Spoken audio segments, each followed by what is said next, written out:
de famille complètement détruite.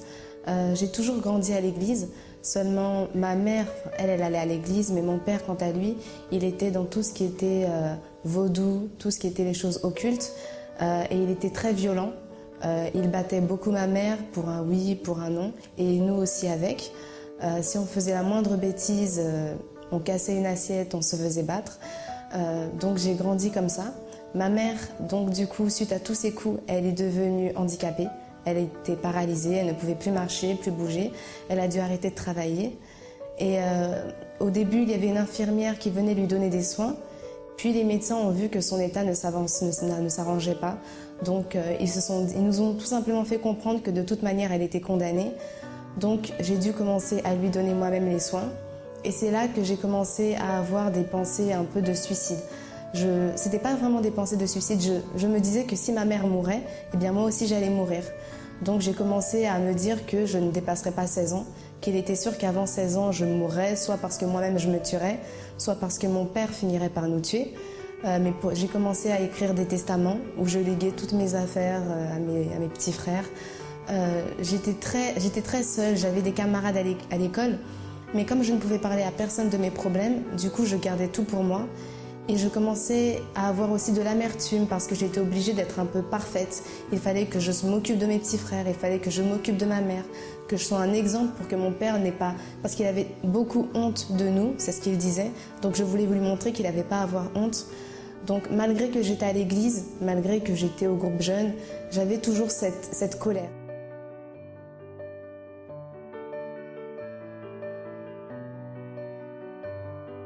Suite à tout ça, j'ai quitté l'église pendant 2 ans, puisque, comme je l'ai dit, j'avais envie de connaître le monde, j'en avais assez de jouer la fille parfaite alors que je souffrais.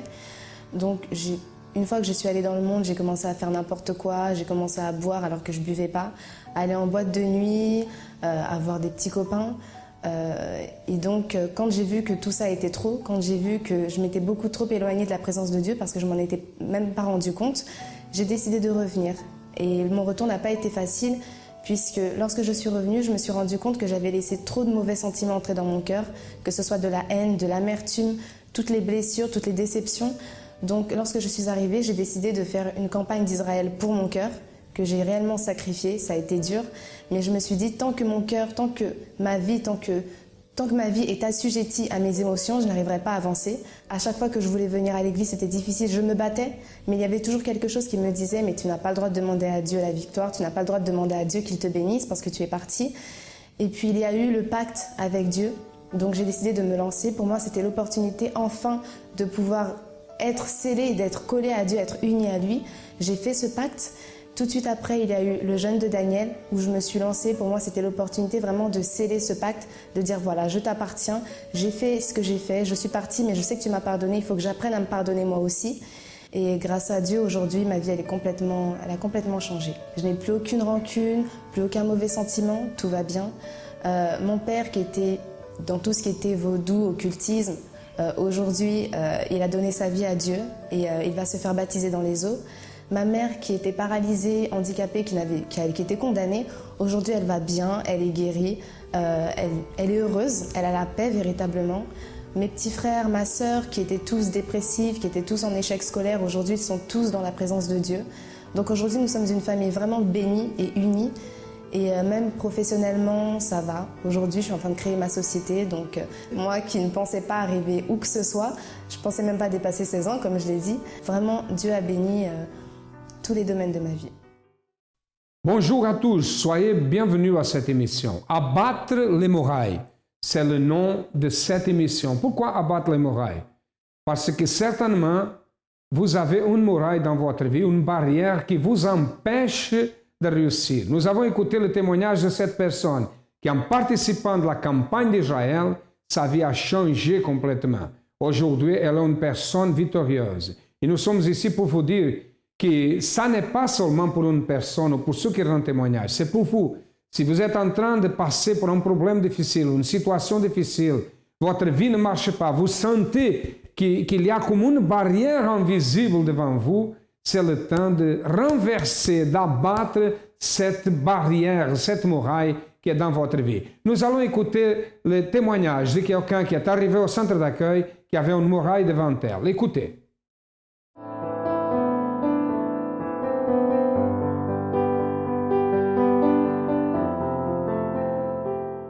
Donc, pour arriver au centre d'accueil, en fait, j'avais reçu un semeur. Je crois que je l'avais ramassé parce que je ne me rappelle pas qui me l'avait donné. Et ce sont les témoignages, en fait, qui m'ont interpellée. C'était le semeur où il y avait une autruche. Donc, les personnes qui se voilent la face et ne veulent pas affronter leurs problèmes. Donc, je suis venue et je me suis dit, bon, s'il y a quelque chose près de chez moi, je vais y aller. Et quand je suis allée, j'ai vraiment beaucoup aimé parce que c'était calme, c'était vraiment, il y avait la présence de Dieu en fait. Il y avait aussi une grande discipline. C'est surtout ça qui m'a fait croire que c'était vraiment de Dieu parce qu'il y avait un ordre, une discipline que je n'avais jamais vue ailleurs. Et quelques temps après aussi, il y a eu des campagnes. Je ne savais pas ce que c'était, une campagne d'Israël, je ne savais pas ce que c'était. Donc avant de me lancer dans ça, j'ai commencé à faire des chaînes de prière. Et pour ma vie spirituelle, pour ma vie financière, pour tout, j'ai été reçue par un pasteur qui m'a orientée, qui m'a dit qu'est-ce qu'il fallait faire par rapport aux problèmes que j'avais. Ça aussi, ça m'a beaucoup interpellée parce que vraiment, il y avait un soin, il y avait un suivi, il y avait une prise en charge, en fait, un intérêt par rapport à ma personne. Et ça, j'ai beaucoup aimé. Et quand la campagne d'Israël elle est venue, j'ai voulu me battre pour ma vie financière en fait, parce que j'avais besoin d'avancer professionnellement et j'avais toujours eu un rêve, c'était de poursuivre mes études. Sauf que j'avais vraiment pris de l'âge et c'était très compliqué pour moi. Mais je me suis quand même lancée malgré tout ce que les gens disaient, que ça n'allait pas se faire, que voilà, il fallait que je réfléchisse, il ne fallait pas que je fasse des choses dans l'émotion. Et puis, je me suis lancée dans cette campagne d'Israël.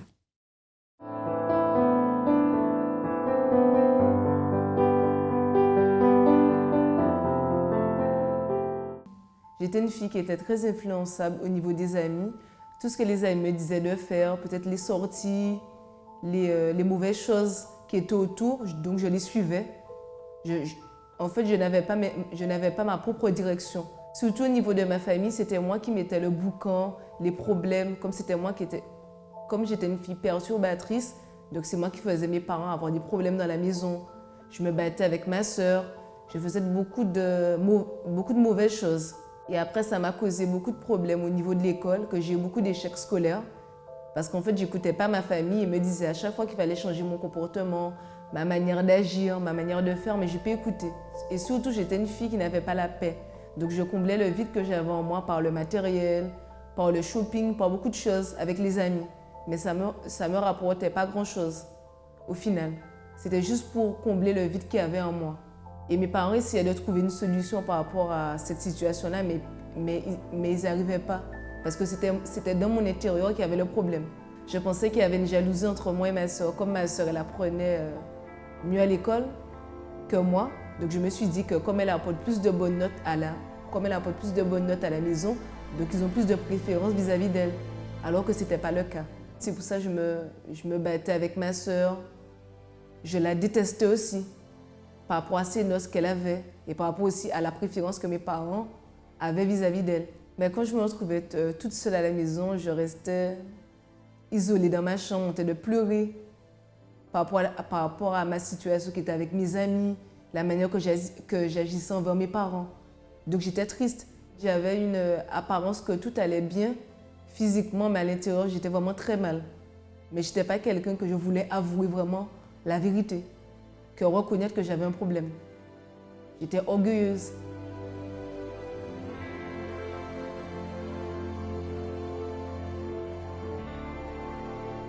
Je suis arrivée au centre d'accueil par ma mère. Comme j'avais beaucoup de difficultés, donc c'est elle qui m'a fait venir. Donc j'ai suivi des chaînes de prière, j'ai fait des campagnes d'Israël. Et lors des différentes chaînes de prière, j'ai vu au fur et à mesure que je me donnais le changement en moi, que je changeais plus intérieurement. Et après, ça s'est reflété dans mon extérieur. La manière de parler, le caractère, la manière d'être vis-à-vis des autres. Je n'étais pas quelqu'un de sociable avec les personnes, je jugeais, je méprisais. Mais il a fallu que la manière que j'étais, que je puisse que je puisse l'enlever de mon intérieur. Et c'est seulement Dieu qui a opéré le miracle, qui a fait. Là, j'ai vu dans mon intérieur la transformation totale, que j'avais la paix, j'avais la joie. Je n'étais pas pareil comme avant. Le vide que j'avais dans mon intérieur, il était comblé totalement. Et maintenant, peu importe les situations que je peux traverser, je suis toujours forte parce que je sais que Dieu, il est en moi.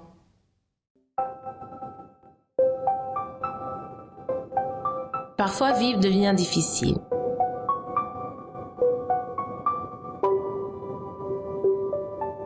Nous perdons la volonté de faire les choses que nous aimons le plus.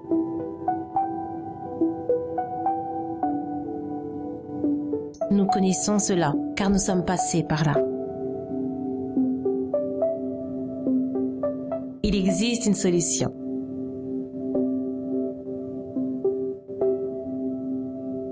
Appelez dès maintenant notre ligne Amis 24 heures au 01 53 35 85 12. Avec vous dans les moments difficiles de votre vie. Centre d'accueil, votre réalisation est notre satisfaction.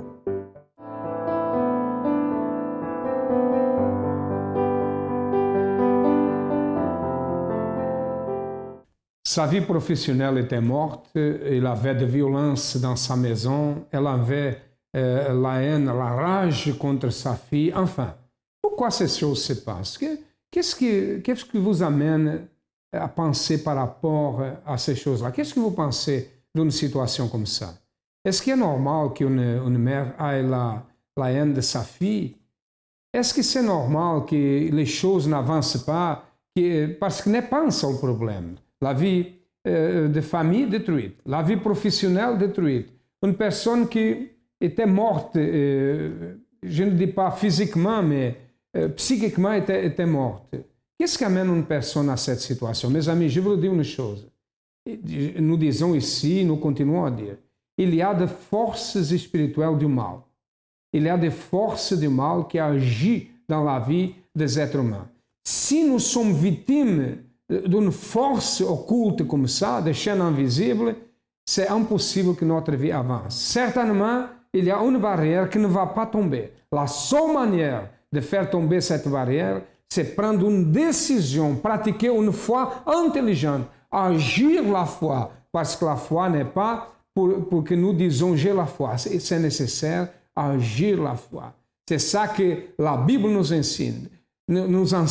La Bible nous enseigne que nous devons pratiquer la foi. Quel est le problème qui est dans votre vie? Quelle est la situation? Est-ce que vous avez peut-être un problème pareil comme Clarisse nous a raconté ici? Est-ce qu'il y a des problèmes dans votre mariage, des problèmes professionnels ou d'autres? Sachez qu'il existe une solution. Écoutez.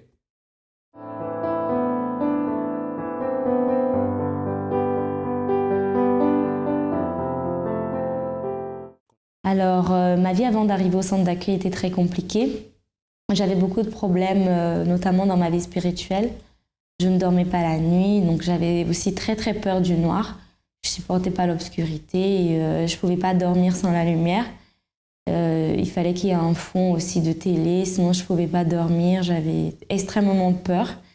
Je ne pouvais même pas expliquer pourquoi. Et je faisais aussi des cauchemars où je voyais des personnes qui étaient décédées et où je voyais aussi des personnes qui avaient des rapports avec moi.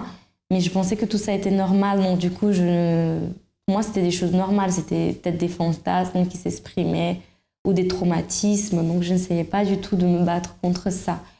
Et aussi au niveau de ma vie sentimentale, c'était compliqué parce que je vivais avec une personne qui était extrêmement violente et qui me faisait du mal. Et je ne me résolvais pas, malgré que je ne l'aimais pas, je ne me résolvais pas à la quitter parce que je pensais que je n'allais pas y arriver. Et au niveau de ma vie financière, je n'avançais pas, je faisais un métier que je n'aimais pas. Il me faisait aller nulle part et du coup, je restais aussi dedans sans me projeter, avec juste des rêves comme ça, mais je faisais absolument rien pour les réaliser. Donc c'était comme ça. Et au niveau de ma vie familiale avec ma fille, donc quand je suis arrivée, ma fille elle avait 2 ans et demi. C'était très compliqué parce que je ne m'entendais pas du tout avec elle. Elle m'aimait beaucoup, mais moi je ne pouvais pas la supporter. Suite à tout ce qui s'était passé avec son papa, c'était vraiment difficile pour moi de de rester avec elle, de l'accepter, de l'aimer en fait. Je l'aimais, mais il y avait beaucoup plus de rage qu'autre chose. Et les choses étaient extrêmement compliquées. Et c'est comme ça que je suis arrivée aussi au centre d'accueil. Et 2 semaines avant d'arriver, j'étais rentrée dans une phase en fait de mort en fait. On va dire que je ne sentais plus ni douleur ni rien. J'étais complètement morte. J'étais juste vivante parce que je respirais, mais je ne ressentais absolument plus rien. Et je disais même à ma famille que je sais que je suis en vie parce que j'existe, mais sinon, je savais que j'étais morte intérieurement.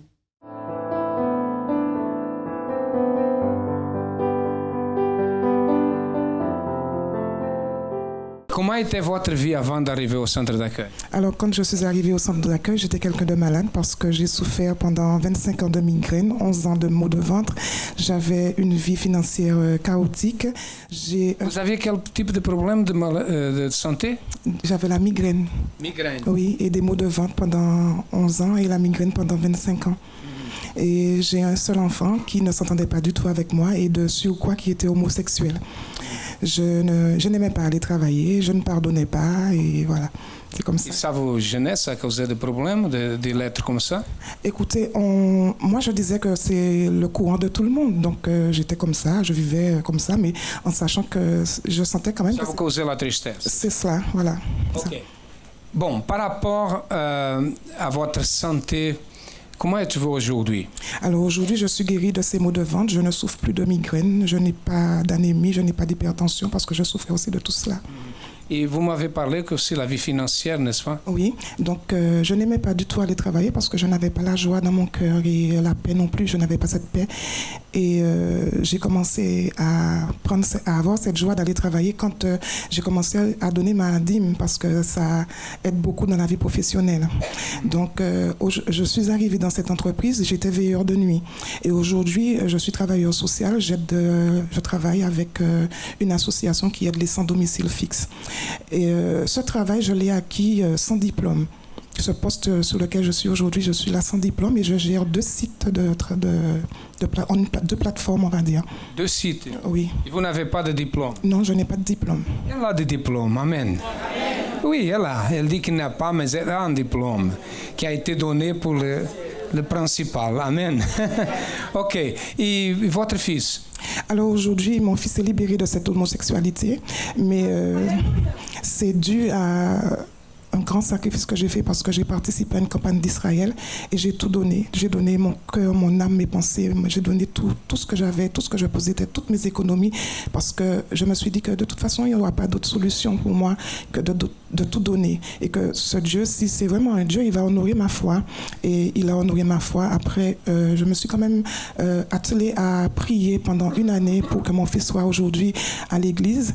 Et la semaine dernière, j'ai marié mon fils avec une ouvrière. Amen.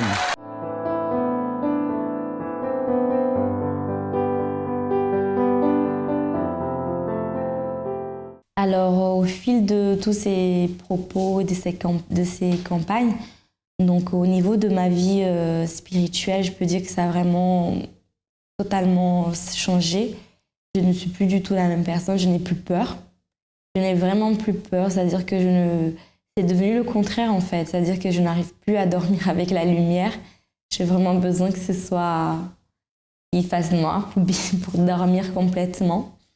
Bon, de toute façon, qu'il y ait la lumière ou qu'il y ait l'obscurité, je vais dormir quand même. Je n'ai vraiment plus peur.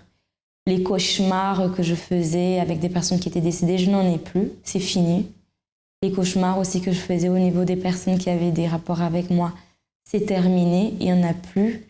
Au niveau de ma vie sentimentale, donc j'ai arrêté, même avant d'arriver à l'église, j'ai arrêté cette relation. Donc je n'ai pas peur du tout. Au contraire, je suis beaucoup plus sûre de moi.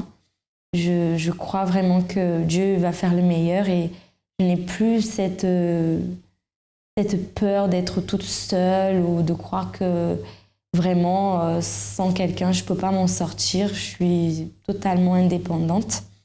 Donc, et aussi, au niveau de ma vie familiale, franchement, il y a eu un énorme changement.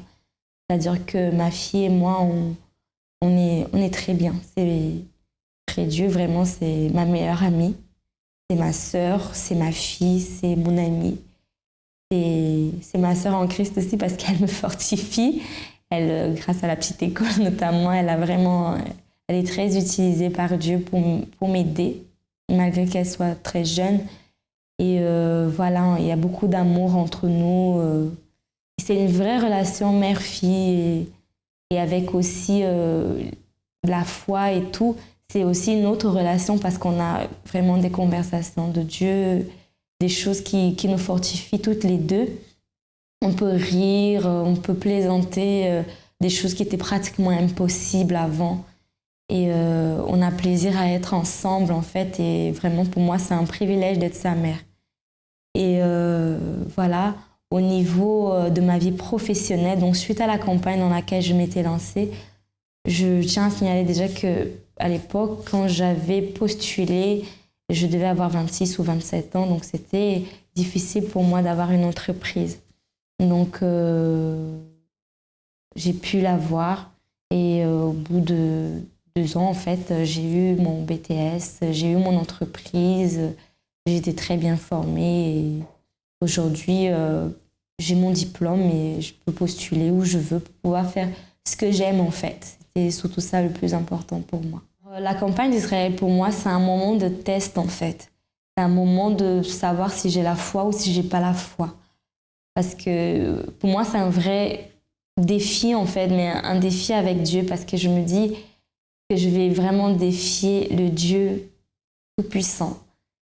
C'est-à-dire, pour moi, c'est vraiment un challenge entre nous deux. C'est, voilà ce que je peux faire.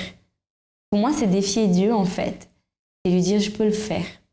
Et aussi montrer vraiment que, pas seulement au monde, mais à moi-même, surtout que j'ai la foi. Pas une foi seulement pour parler, mais une foi pour vraiment me lancer entre les mains de Dieu. Et le centre d'accueil, pour moi, c'est une maman, en fait. C'est là où j'ai appris à mettre un nom sur ce que je cherchais. Et là où j'apprends tous les jours à être libre, à être forte et aussi à découvrir la personne que je suis, en fait. C'est ça que représente le centre d'accueil pour moi.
C'est le témoignage d'une autre personne à travers la revue Le Semeur du centre d'accueil qui l'a amené au centre d'accueil. C'est pour cela que nous présentons ici des témoignages pour que vous puissiez savoir ce qui se passe quand nous pratiquons une vraie foi.